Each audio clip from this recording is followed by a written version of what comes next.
So guys, thank you very much for jumping in. You know, for those of you that are just guests with us, or if you haven't been on here before, whatever, there's a lot of agents from all over the country putting it down here in the chat. We do this every Tuesday morning, 11 a.m. Eastern, 9 a.m. Mountain Time where I'm at. I'm in Colorado Springs. We're all over the country, but this is always good. So again, if you can, turn on your cameras just so you can really be here, participate in what we're doing. Watch your mics. Just a reminder, turn those off if you got some background noise, especially. Okay, we'll try and monitor that as we go. If you have questions along the way here, put them in the chat box. Okay, Jim and Stacey will go through what they're going to talk about, and then we'll make sure we hit all those here when they're done and get some good discussion going. But totally appreciate Jim and Stacey jumping in here. Been in real estate since 1997. Survived a lot of different markets, including this one here so far. We're all doing good, but challenging market as it is. One of the things I know for me, I've been doing this 20 years. Back in 2008, when the market turned, short sales became a huge thing for me. And my biggest year ever was 2011, and we did probably 80% of our deals that year were short sales. They can be a pain. They're challenging, but they're just a whole different animal. Jim and Stacey, you guys led the way in Ohio, right? With short sales, you were like the number one agents in Central Ohio. In Central Ohio, we were tops in the short sales, and it was something we had to pivot and adapt. And I want to thank you, Jeff, for having us on. We're going to get to this. We've got a lot of great information for everybody, and I totally respect all the leadership on here and everything that we do. One of the things that drew us to EXP after so many years with being a lot of other big name brokerages, Remax, Keller Williams, and things like that, was the fact that EXP was a collaborative experience. When we saw it, agents giving back to agents, we got to tell you, in our market, agents didn't help each other at all. Like the top agents that were here, they kept everything that was working for them secret. They didn't want to share information like this, like how it worked and things like that. And so I love that attitude about EXP. Of course, everything else we love, the retirement, the revenue share, right? The ownership in the company, healthcare, lead gen system, everything like that we have to offer. But this part right here is unique, I think, to EXP. When you agree, Stace, where agents are helping each other, man. So we're going to show you today. We're going to share a screen here, and Stacey will hit me. You'll see that if I'm over talking, and if I'm over talking her, I have a chance to. I do that. Tend to do that sometimes. Let me get this so it's working. Whoops, that was not the slide we wanted. I wanted to start from the beginning. Hang on, stop share. I'm going to try this again. Hey, you got to be smarter than the technology. One more time here. Let's start from the beginning. That's what I tried to click. Let's see if it works this time. Start from the beginning. Nope. And I'm just going to click back. There we go. All right. Thanks, everybody, for coming. Now, we're going to talk about short sales 101. For those of you who don't know what short sales are, what they are not is they are not quick sales. No, they're not short. Short is not the right word for the timing. Short means the bank is being shorted money when you do the transaction. What's that mean? That means the seller wants to sell the house, buyer wants to buy it, but the seller owes too much and they don't have any cash to get out to add to the transaction, including real estate commissions. Now, before any of you dump out, you are gonna get paid when you do these, just so you know, so you're gonna get paid. And I want to introduce you to my wife, Stacey, who perfected the system and is the master at it. She is the queen of short sales in Central Ohio. I promise I'm going to keep Jim going because all this is in the slide deck. That's my job, is to keep Jim going. Tell them what that is. What's a Cdpe? And that's basically designations. If you guys, once we get through this very quickly, if it's something you seriously want to get into and actually make it a part of your business, I highly recommend these courses to the NAR just to get certified. Certified Depressed Property Expert and foreclosure resource right there. So let's go. We're also working on our 4-time icon. So we're going to be talking about short sales. This is going to be an intro. What you're going to see is that there's a ton of information, and they are very difficult to do. Stacey, I just so you know, went to 2 full days of school to learn this, and plus years and years of experience doing it. So if it seems overwhelming, good, you're normal, it's supposed to be. So go ahead. This slide here, I think personally what we're already experiencing, short sales are a different, it's a different game altogether. But even the ones now though, with people coming out of forbearance, before in 2008, there were so many short sales, there were so many houses upside down, the banks were overloaded, they weren't even getting the files. So you literally could fumble your way through and complete a short sale that took about a year. Just not really, you know what I mean? Just trying to get it done. What we're experiencing now is when we get a short sale, there's not going to be nearly as many as we had in 2008. When we do get them, they're in crisis mode because the homes have equity, most of them in our market, probably in your market too. Right. So it's not a matter, they kind of stuck their head in the sand because they're so far behind on payment, not necessarily upside down in equity, that they try to save the house. They're just going to try to stay there as long as they can. So when you get it, 9 times out of 10, we're seeing it's already on it's on the sheriff's sale. We get it in crisis mode.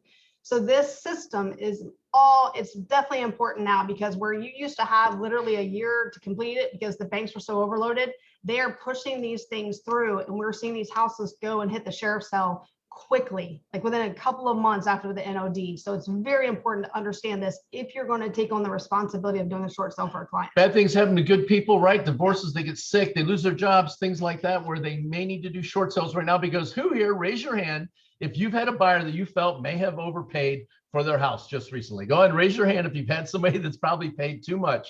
They're in a bidding war and it's going up over the top.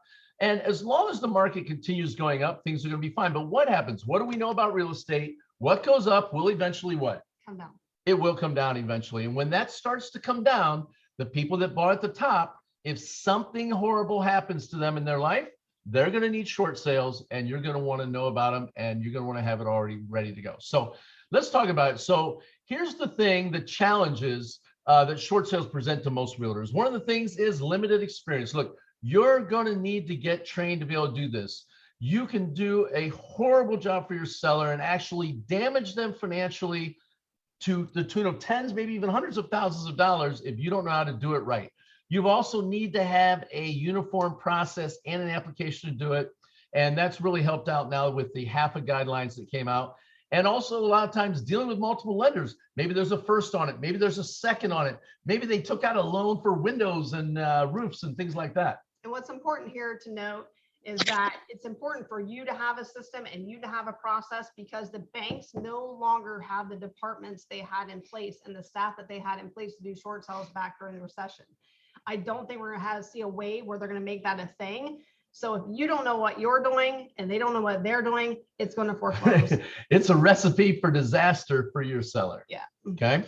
So what is the listing agent's role in a short sale? Okay. So if sellers believe the short sale is their best option, they need to know the following things up front. See, a short sale approval is never guaranteed. It's not a guarantee. Even if the buyer agrees to buy, the seller agrees to sell, right? You still have a third party involved, and that's the lender has to agree to it.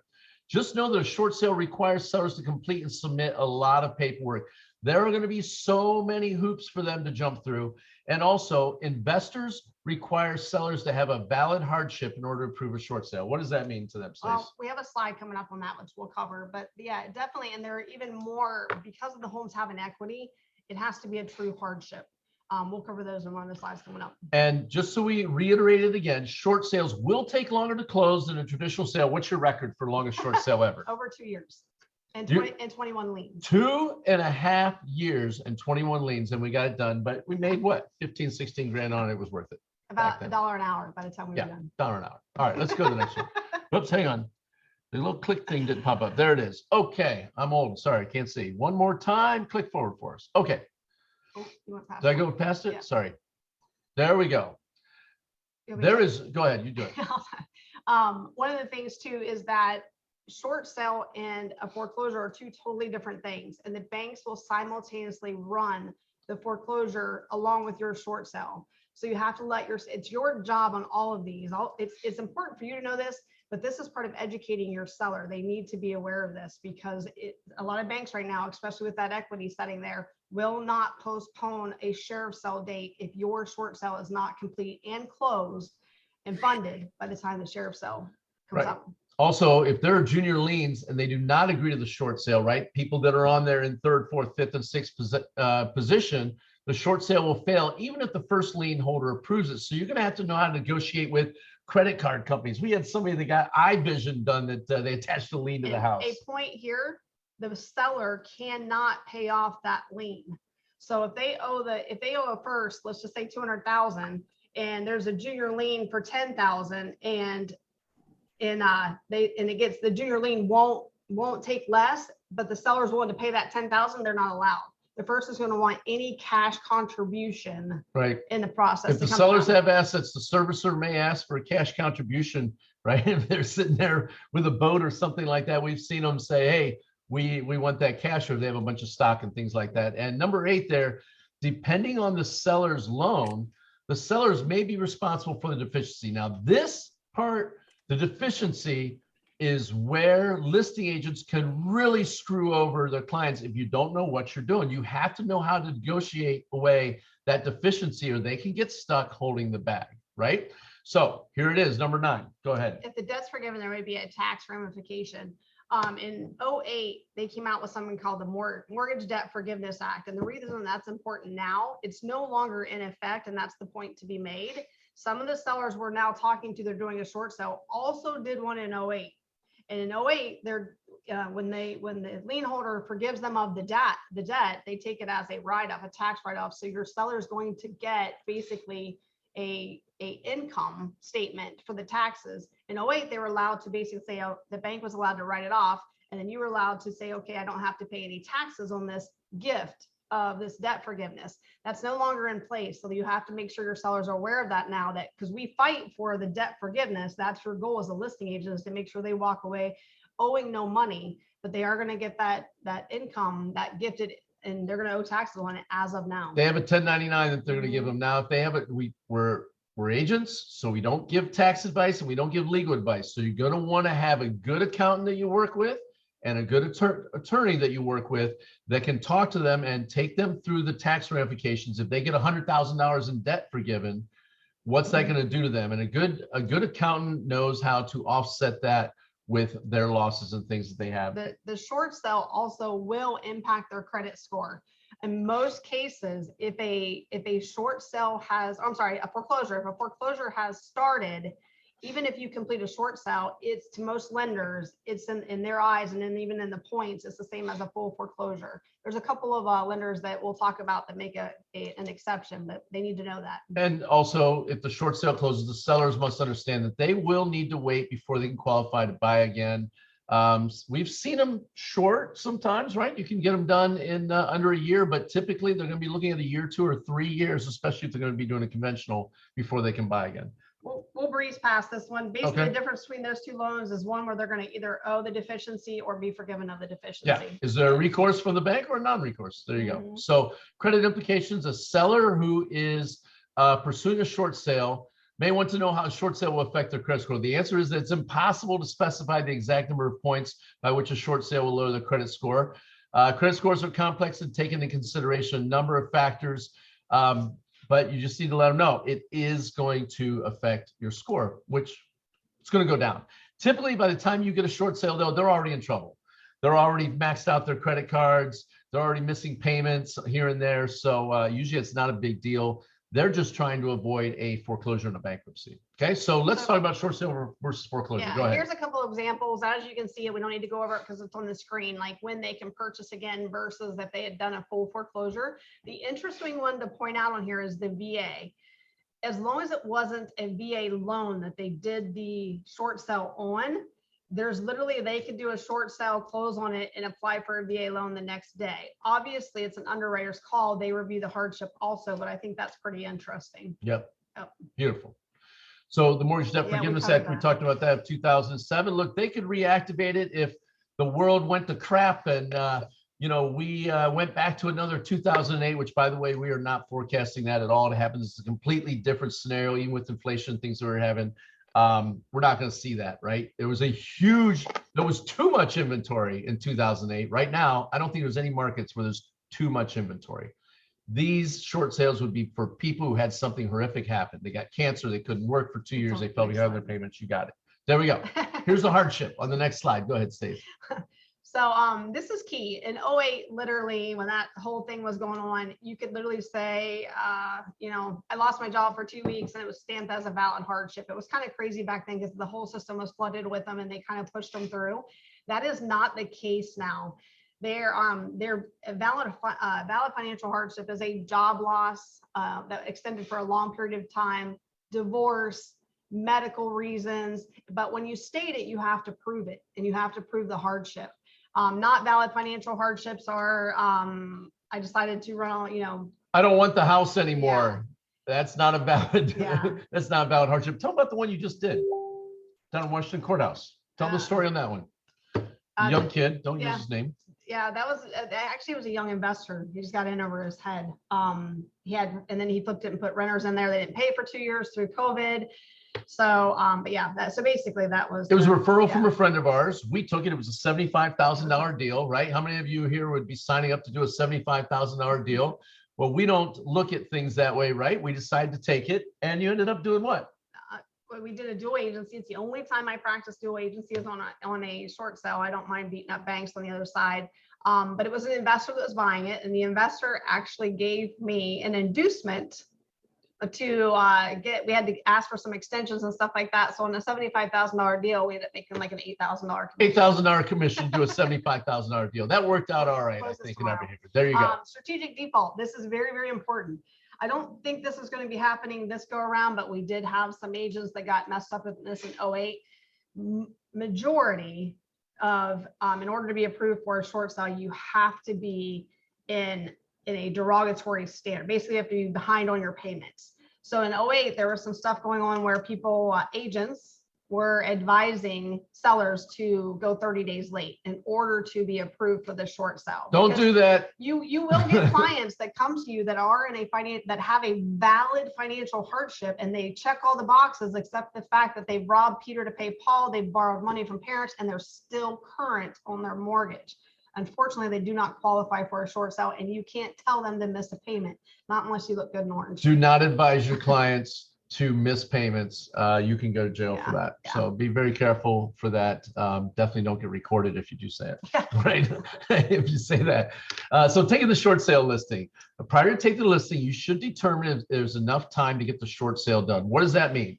You're going to check the sheriff's sale. Yeah, right? I would, with this one, I would say, if I'm going to preface it two different ways. Probably don't ever turn away someone that wants to do a short sale, even if they're on the sheriff's sale block, even if the sale's relatively close. I would refer it out to someone that knows what they're doing and get a referral on it, because we have successfully stopped sheriff's sale literally days before the sheriff's sale with a whole new packet. But it takes not only experience, but kind of, we have a whole list of years of phone numbers, people we've collected from high, it takes contacts. Well, you just stopped this last one twice. Yeah. We're getting paid on tomorrow, literally. So I would say don't take it on yourself, but don't turn it away. Reach out to someone that does short sales. If you don't have if you don't have the contacts at the banks and things like that to call and stop it. Stress to the person you're handing it off to, the urgency, the sheriff's sale date, the bank, because that matters, and then just get a referral fee on it.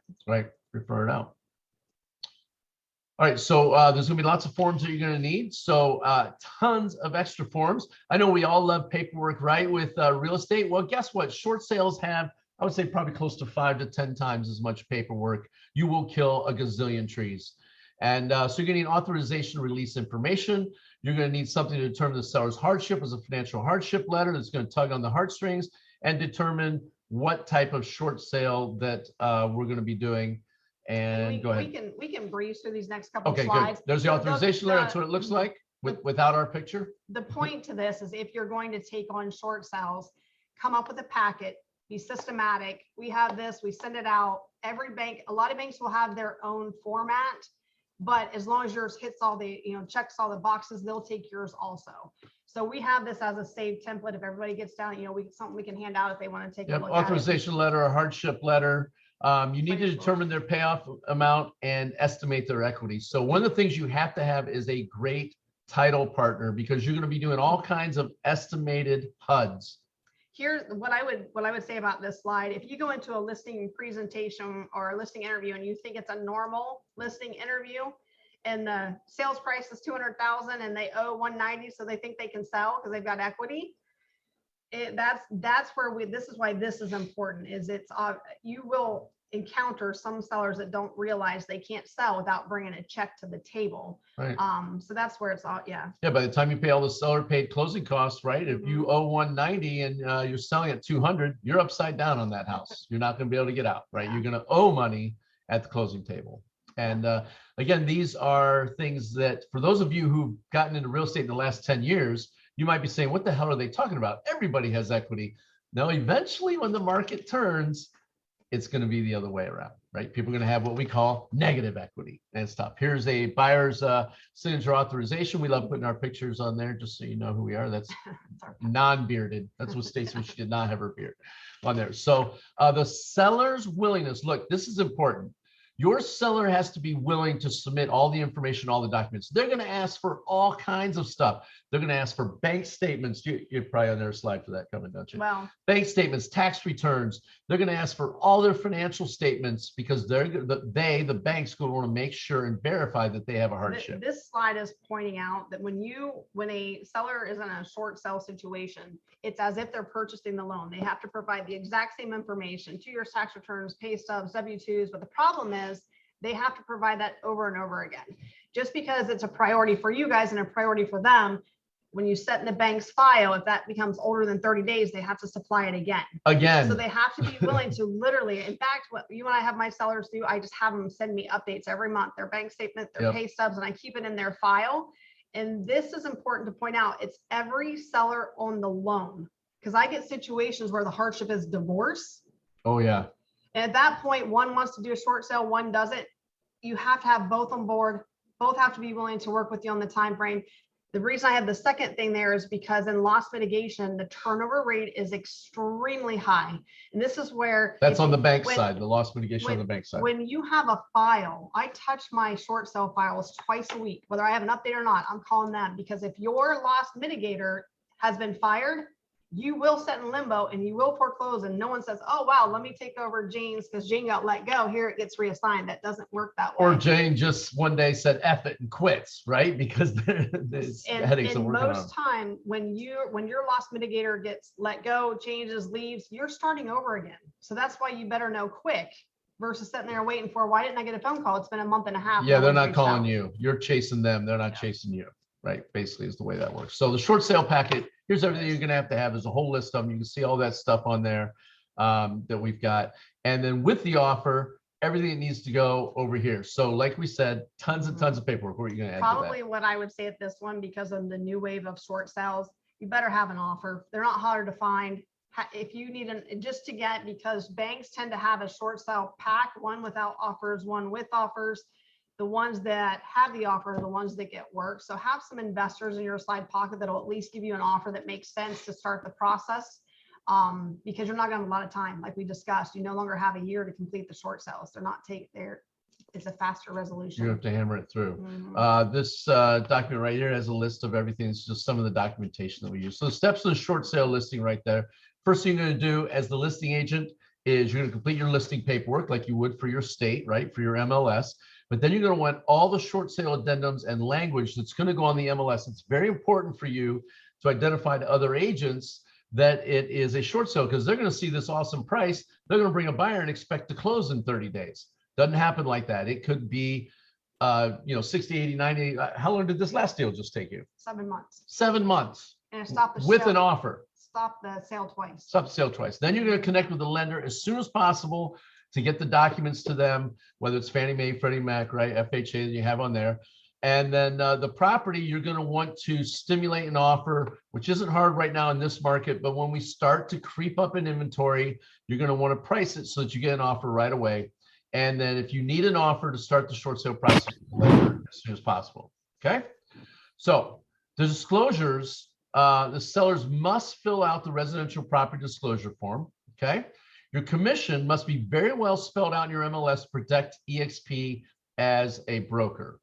And then the title company, your title company must be familiar with short sales and be willing to work 10 times hard for less money. Look, when the banks come in, go ahead. I know it's what you're going to say. Go ahead. Well, I'm going to go back to the disclosures also real fast. Sellers' perception sometimes of doing a short sale is the fact that it's like a foreclosure where they're just washing their hands of the property. This is a normal sell. Yeah. So any liability that they have to a buyer on a regular sale, as far as disclosure and stuff like that, still is in effect. They can get sued down the road if they didn't disclose something. It is not a foreclosure where they're wiping their hands of the property. With the title company, the reason I put on there to make less money, They do. You got to have a really good title company to work hand in hand with you. And the reason that I have the less money is because that's the first set of fees that start getting nixed out of there is their title fees, unfortunately. Yeah, you want to hear the good news though? A lot of the banks are paying full commission to the agents because they know how hard these are to get done. So you can actually get full 6% listing commissions. But a little tip, if you're a husband and wife, they will not normally won't pay one agent the full commission.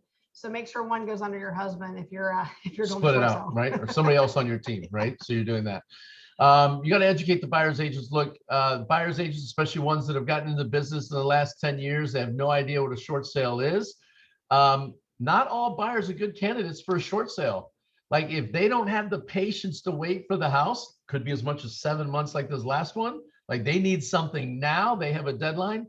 Don't even take them to the short sale. And I honestly, my offer that goes to the bank for the short sale is unsigned. This is key.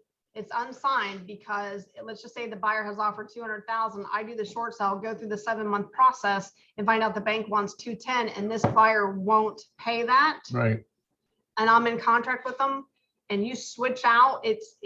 I send my offers unsigned. I prep every offer in place that basically we're not committing to a buyer. I will keep you in the loop as what's going on. And when I have that bank number, I do give that offer the first right of refusal basically. But if they don't take it, I move right along to the rest of the buyers. Going to collect multiple offers during it. What's the most number of offers you ever had on one property? Close to 40, right? Yeah, something like that on one property as we went. So that was fun. Right. So if a buyer is considering a short sale, you've got to share the following. So the buyer's agents who are out there like, okay, I don't do that many listings. Here's what you need to know if you're going to offer on a short sale.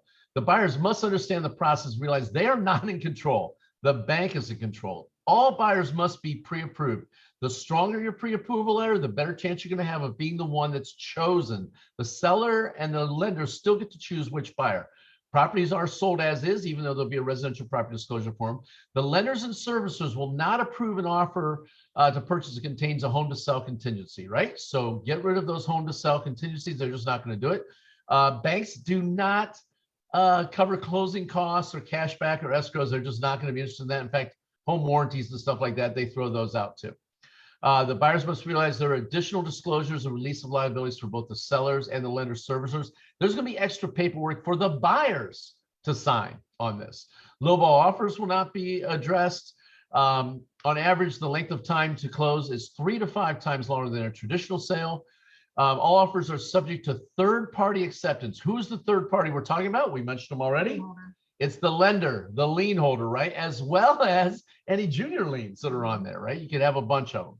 So even if the buyers and sellers agree to terms, they usually are changed by the lender, including the price. The lender can just say, you know what, I want more, and they'll get it sometimes. Lenders normally do not accept e-signatures, believe that or not. They're still looking for wet signatures. We just found out on this last deal, they're still looking for that. Inspections and contingency periods should start with the short sale acceptance. In other words, don't have your buyer going and doing an inspection on the property when the short sale hasn't even been approved. You will be burning your buyer's money. Okay. But go ahead. I know you were going to say it.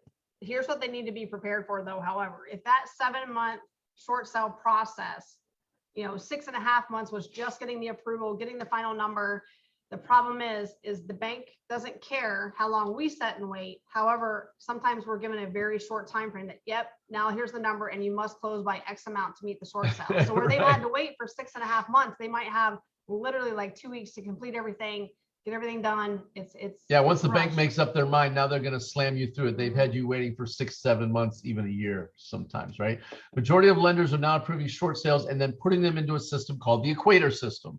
The equator system is lengthy. I thought you were going to say a pain in the ass, is. but it's a lengthy process, an online system that tracks it. Okay. So foreclosure and active short sale, just so you know, they will run concurrently. The bank is going to continue moving towards foreclosure while you're doing the short sale. Why do they do that? They do that to keep the heat on the seller, the buyer, and the realtor, and they're going to keep marching, steamrolling right towards foreclosure, right? Short sales from contract to close. Go ahead. This is just talking about some of the things that could be expected. Cash contributions. Again, they're gonna analyze your seller's assets and stuff like that. Sometimes they will allow the short sale, but renegotiate a promissory note or some side of like, $10,000 worth of the original lien to be paid, and all that's handled before you close. The plus is that there are sellers can get incentives now. That is left over from the 2008 era, but it's still in place. So there are some incentives to help sellers that may not have that. Subordinate liens are very, very important. Literally, tax liens. it can be anything. Probably the worst one that we had was, I can't remember the sales price of the house, but it was the sleep clinic. A sleep clinic put a lien on the house. Jim was talking about. And when I talked to them, literally it was because there are guidelines. The first lien will only pay X amount towards junior liens. As you can see here, a $1,500 max. I want to say this was like a $2,600 bill. And the guy on the other line told me, he said, listen, he said, I got a drawer full of these. He goes, I can play chicken all day long. He goes, because I know they need me to sign off to close. So either pay me the full amount or we don't close. This is the collection agent she's talking about on the junior lien. So literally we had to have the buyer finish it out. So the junior liens are just as critical as the major one. And it's sometimes you got to be creative on where that money comes from. I even covered some small junior liens just to get them to close. Yeah, we've had to kick in some commissions sometimes to make things happen, right?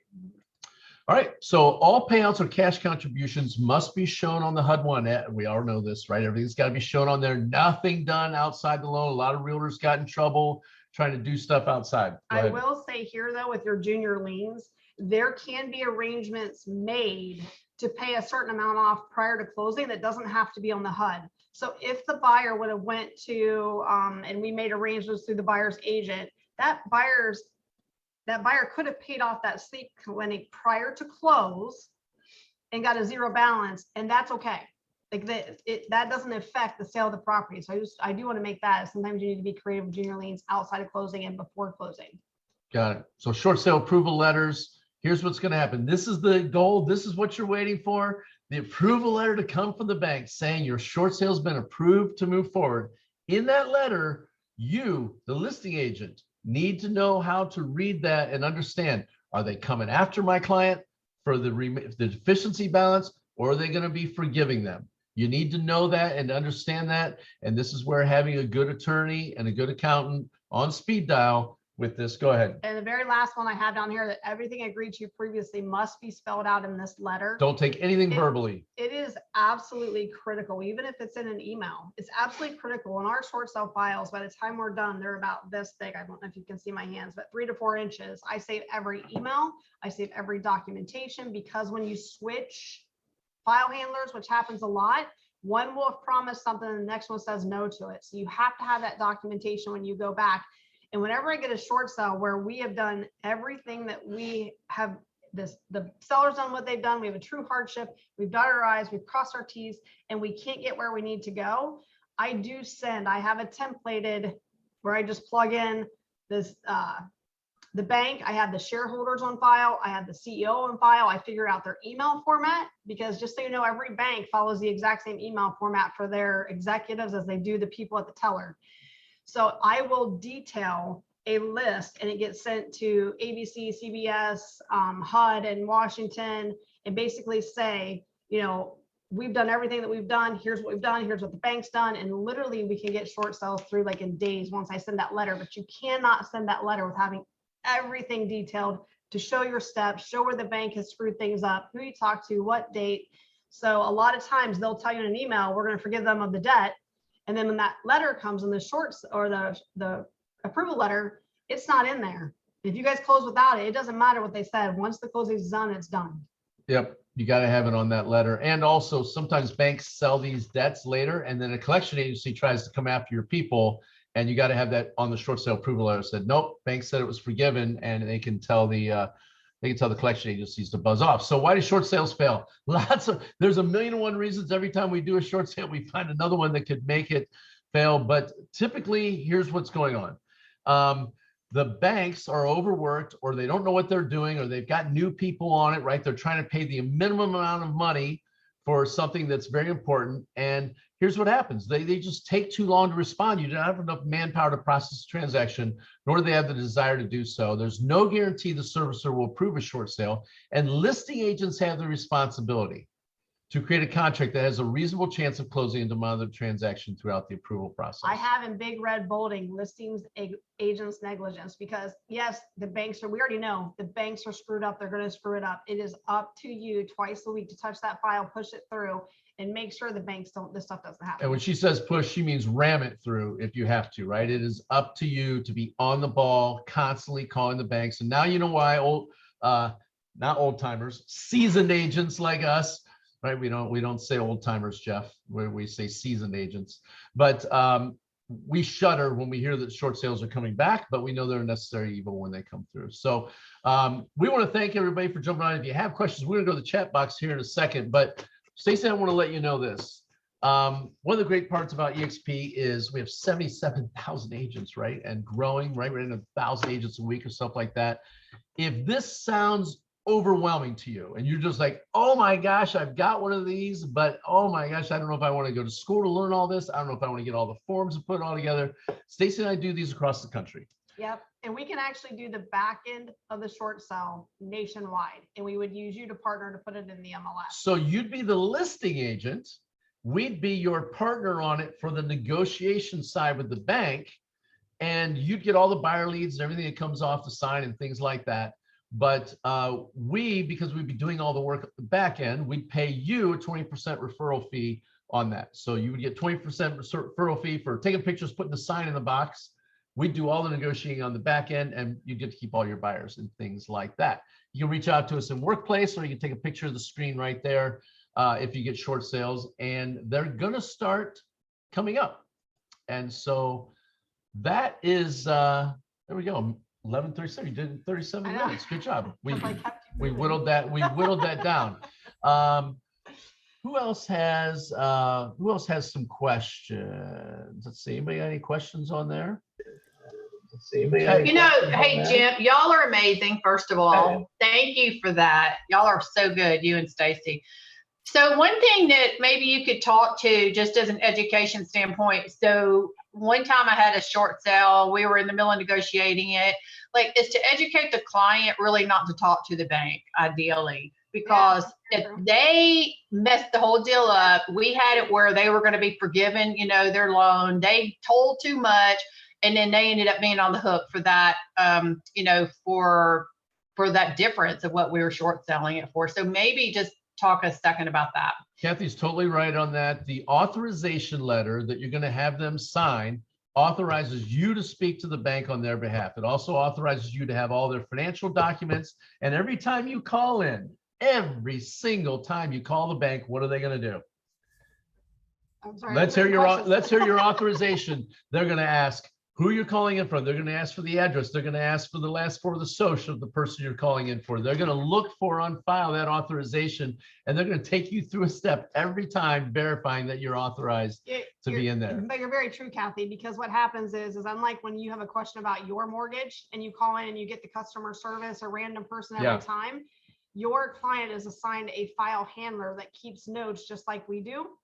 So they get the same person each time. So if you're saying they don't have any money to contribute and your client talks to them and says, well, yeah, I do have 10,000 I can put, they're notating that, and now they want the 10,000. So my parents could give me 10 grand. Yeah. Oh, now they're dead. Now they got to cough up 10 grand, right? It's in the file at that point. Yeah, it's in the file on that. And then I want to go back. I'm sorry. So I was reading, George, you're absolutely correct. And I'm going to walk a very fine line here because it could be very different. So George says he's had lowball offers be accepted by the bank. It could be very different with the new short sales we're seeing back in 2008. Remember when I said everybody was just swamped with them? They were trying to push them through. We became known as the short sale agents. So we had a lot of short sales, and I did have a whole group of investors lined up. Your fiduciary duty is to your seller, not the bank. So when we work these short sales, I want to stress that, because you'll get agents telling you, well, I have a higher offer, I can put in a higher offer. It doesn't matter. My job as the listing agent and the fiduciary duty to my seller is, for one, make sure the debt's forgiven. If I know that they have forgiveness of debt, it doesn't matter at that point if it's 10,000 or 15,000, and then the bank gives me a number. If one of my investors is willing to pay that number, your seller still gets to choose the buyer. Right. They're still in control. They're still so if I know my buyer or my seller's even forgiven of the debt, I've got a number from the bank. This, this list of investors is willing to pay it, and my seller wants to work with them because it's, just a better situation for them. That's okay. It doesn't matter if you have a higher offer. It's not your fiduciary duty to the bank to get the highest offer. What else do we have on there? I think that was it. Who else got a question? If you have a question, you can. Can I throw out something, Jim? I remember, just to throw this out, back in, and I want to say it was probably 2009, 2010. I remember because I was doing a ton of these, and I went to Denver, and I went up there, and I forget which bank it was. I don't remember what bank, but man, I walked into this room, and I'm not kidding you. It looked like a warehouse. It's all these people in cubicles. And I'm walking down the rows of these people, and they literally have stacks of files on their desk. And these are the people these are the negotiators for the short sales. And I remember one of the things I learned with this, big time, was all of a sudden, you're in this waiting period, and you're calling twice a week, and you're doing all that stuff. And all of a sudden now you're starting to get the attention. They're starting to work with you. And all of a sudden they need an updated bank statement. The thing I learned with that is, man, you need to get that into them ASAP, because these people that you're talking to, they don't care. They've got a stack of files. If yours is on the top, it's on the top. But if they don't have what they need within a day or two, your file gets set aside. They're on to the next one, because they're getting paid for every file that they close. That's how they get paid. And if you go back to the bottom, you're like, holy, it could throw you off another 3 months. It's just, that was one. And I don't know if that's different. Anything's gonna be different with this now, but is that your experience with this? Man, you got to be on your game with these things. It was, what I got in the habit of doing, Jeff, that's a very good point. If they needed one document, I sent the complete short sale packet again, literally. And if there was 3 ways to send it, fax, scan, email, into all. So I literally just sent the whole packet again. You literally have to send what they're asking for and then contact them the next day to make sure they got it. And they didn't get it. And you said, all right, I'm going to send it this time. I'm going to call you in 30 minutes to make sure you have it. And it was crazy like that. So yeah. Kathy Carter says people still hate Bank of America, right? Who were around during that time. Kathy, a funny thing is, literally right in front of us, like, there was no Bank of America's in Columbus. And I used to joke about that it was probably a good thing that I couldn't walk into a branch, but they now built one right outside of our development. So I was like, oh boy. When Stacey and I first did short sales, taking you guys back to 2006, and I know some of you are saying, what, 2006? 2008 is when the foreclosure crisis started. Well, in Columbus, Ohio, the new build industry started to crash 2 years ahead of time. And Stacey and I were in new builds. We were selling about 24 million a year in real estate for the new builds. And so a lot of our past clients were new build clients, and the new builders were sticking all kinds of things in. They did 0 down loans. They put in all the points, right? Everything like that. People were buying homes for 0 down. So the builders were adding like 9 points on top of every deal. And so when that market tanked, everybody was upside down. Everybody was upside down 10, 15% when they tried to sell. So we started doing short sales in 06. Our broker told us to go, that's impossible. Our broker said, you cannot sell a house and get somebody's debt forgiven. And we learned from a couple actually out of Salt Lake City, Utah, that was teaching short sales. And they learned it from back during the Winter Olympics back in the 80s. Salt Lake City built up huge. The Olympics came in, they built up like crazy there. And then what happens when the Olympics leaves to those little towns? It just disappeared, right? All the people gone, all the properties upside down. So they taught us how to do short sales. We learned back in 06, we started doing them 2 years before the market tanked. It was crazy. I would say too, someone said our short sale packet, absolutely, we can share that. In fact, I believe what we're going to do, you guys were our trial run. Thank you so much, because I think we're going to be doing this in the world for EXP as our icon series. We're going to actually create a short sale 101 group in Workplace, where we can share this stuff, maybe answer some questions for people, not just our group, but obviously everybody, if they have hurdles or something. If you are not, and this is where I was not, I'm a salesperson, I'm a negotiator, which means I'm horrible with paperwork and systems. So I actually had an assistant that was her strong point. So if it becomes, in some areas might get hit harder than others, if your area you start seeing them, it is a very, I will say, pivot is a huge word, because when we did that in 08, our market just tanked, and we pivoted, and we were very successful. Just like you, Jeff, it was one of our best runs, that we ever had. We worked way harder. So, but my whole point on that was just make sure if you're not a systems person, maybe partner with someone that is, if you do want to actually take these on and start marketing them and marketing for them. If you do, start now, because once they're here, it's a little bit late. So start getting some marketing together. We have some that you can take a look at that we're doing. And if you bump into one here and there and you're just like, man, I don't want to go learn all that crap and do everything like that, and that just sounded like a big, massive headache, just refer it over to us and we'll work with you on it. You'll get a referral fee on it, and then you can generate a bunch of buyer leads off it, because it's going to be priced aggressively. So you'll have all kinds of buyers coming in on it, and you'll be able to do a bunch of business. Andrea, we will definitely make sure Jeff and them have the slides, and Sean, so they can put them somewhere, and then our short sale packet too. Yeah, we'll put it in the, we haven't If you started. want to, you could email it to me or share it like Google Drive or something. I could upload it into Workplace. Into And our we'll put group. it inside the, we're going to create a workplace group, a short sale group. I don't think there is one yet. So if not, Okay. we're going to create one, and then you guys are all welcome to jump in there and join that if you're interested in it. And it'll be great. It'd be great to learn this stuff, guys. Really dive into this. I think one of the things, and this is really timely, Jim, I think, and Stacey, because last week I was talking to a realtor up here in Denver, and he's been watching these. He did a ton of foreclosures back in the day.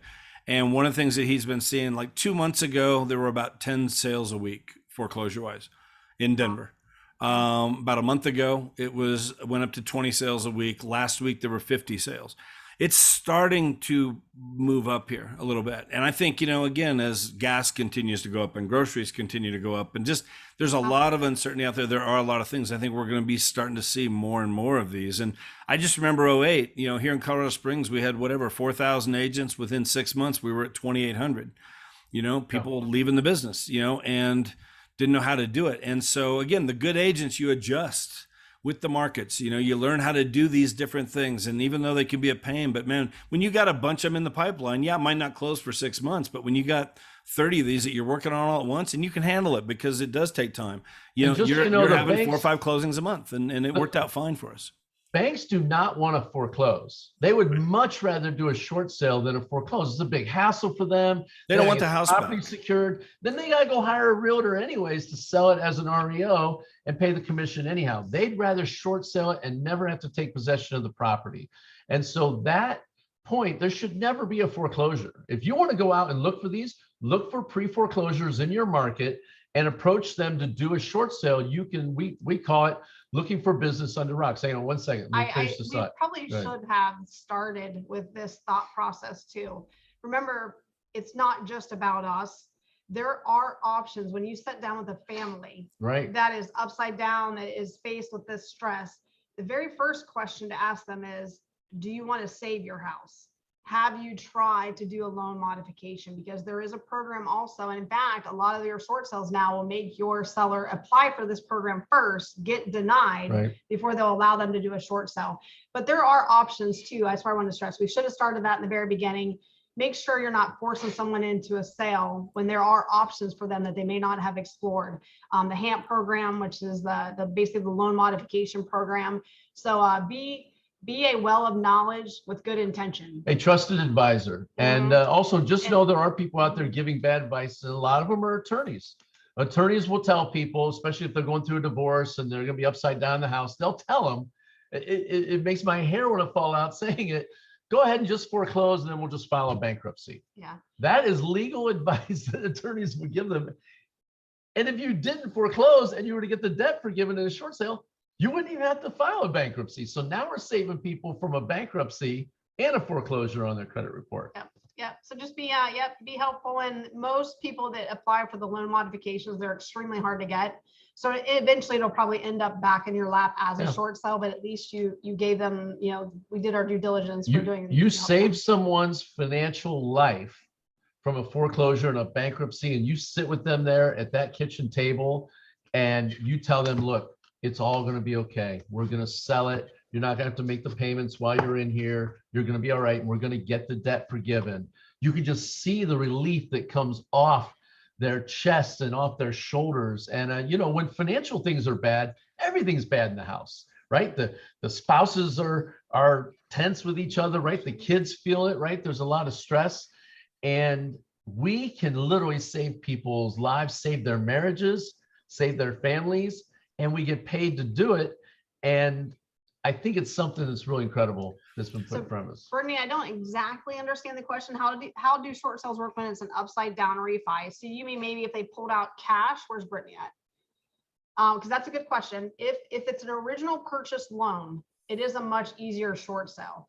If it is a loan where they have refied and especially pulled cash out, that in order to complete the short sale, they're probably going to want some cash contribution from that seller. Not saying you can't get it done, but it is a little bit harder too. And then investment, which is different than commercial, but investment short sales are almost impossible. That's where someone has an investment property that wants to do a short sale. Those are very hard. They can be done, but I wouldn't take on the challenge unless you know what the hell you're doing. Yeah. So great stuff. So it's 10 till. I know we have a hard stop in 10 minutes. Anything else? One of the things I'll just comment on, because you mentioned this, I think it's important, like, as you find these people, guys, and again, you can find them. There's, every town, every state's got different places to go. We go to the public trustees website, and that's where we can see, here's the list of people that, that have, received the letter that they're going into foreclosure. It's usually, they're 2-3 months behind on payments. They start getting that. It might be 6 months before it actually goes to sale. But you can jump in with these people. And I think one of the things I remember back in the day, I haven't done these for a long time, but I remember these sellers, like, they had no idea they could even do this. Right. They just had kind of thrown their hands in the air. Oh, well, I guess we're just, we're never going to catch up. Whereas if you can go in there and start educating, like, no, there's other options here, whatever. And again, like you said, you can save the day for these people.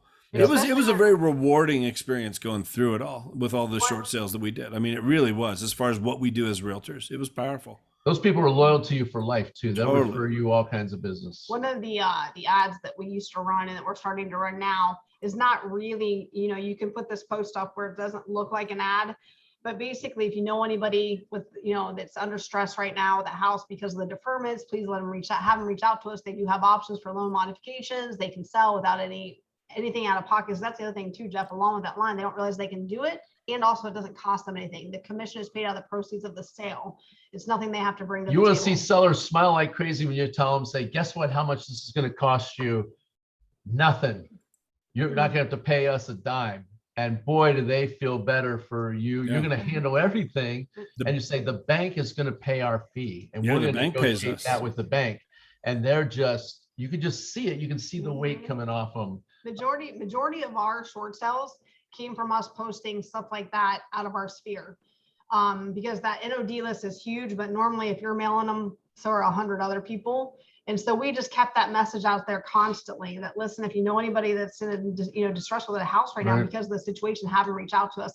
And don't just talk about the short sale. They have options. There's loan modifications. They can sell without paying any commission. So we had that message out there sporadically, and most of them were referrals. Let's hope they don't. Let's everybody cross our fingers. Let's hope they don't come back like they were in 08 ever again in our lifetimes. But if so, just so you know, real estate always gets done. No matter what happens in the market, it always gets done.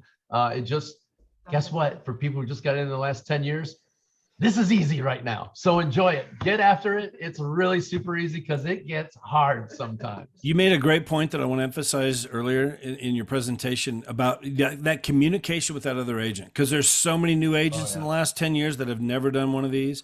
And again, that communication, letting them know that this is, there's nothing short about a short sale. Like, this could take months. We've decided this time, Jeff, we're going to create a video series, but for the most often asked questions, and we're going to have it on our YouTube channel. When they send us a dumb question because they're uneducated on the short sale process, we're just going to send them the video link and they can watch that. And I've learned my lesson, Jeff, because in 08, I was not the best co-oping agent because I had zero patience for a ton of agents that didn't know what they were doing. So now that I'm going back to them and saying, hey, how you doing? Want to talk about EXP? Do you remember how you treated me on that short sale deal? Literally, I did a panel the other day for the Women's Council of Real Estate. And one of the agents I was on there for, we've been selling for decades. We're talking, and I said, I just want to apologize to anybody out there. Like, we're laughing about short sales and stuff. And she goes, do you literally remember the time when you hung up on me? And I had to call you back, and Stacey, let's just talk through this. And I was like, oh, I'm sorry. Real quick, George, can you unmute yourself for a minute? Do you mind? George Hemphill? Because you had a couple comments on it. Have you had any recently that you've worked on? Any in the last couple of years? Any short sales? Are they starting to come back where you are there in Indianapolis? Yeah, absolutely. There are. I just done one in December, and I'm working on one currently that's been a major headache Yeah. My goodness. So I hopefully can close it this month. That's what we're waiting on, is the approval letter. Right. That's like they said, Jim and Stacey said, it's always exciting to see that.